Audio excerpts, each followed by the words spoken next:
ମୁଁ ଶ୍ରେଣୀ ନବମରେ ପଢ଼େ। ମୁଁ ଏକଲବ୍ୟ ଆଦର୍ଶ ଆବାସିକ ବିଦ୍ୟାଳୟ ମାତ୍ରାରେ ପଢ଼ୁଛି।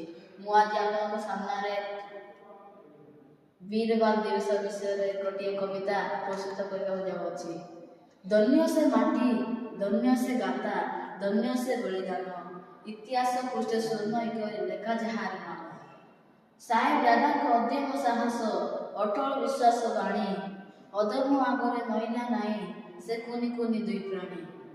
ଜୋରାବର ଆଉ ପଥେ ସିଂ ସେ ଗୁରୁ ଗୋବିନ୍ଦ ସୁତ, ଧର୍ମ ରକ୍ଷା ପାଇଁ ଅସି ଅସି ହେଲେ ମରଣେ ଅଭିମନ୍ତ୍ରିତ।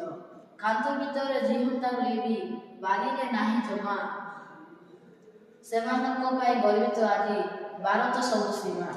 କହଳ ବୟସ ବୀରତ୍ୱର ଶିକାର, ଜଳାଇଲେ ଦୁଇ ବାହି, ସାରା ବିଶ୍ୱକୁ ଶିଖାଇ ଦେଲେ ନିଜ ସ୍ୱାଭିମାନ ପାଇଁ।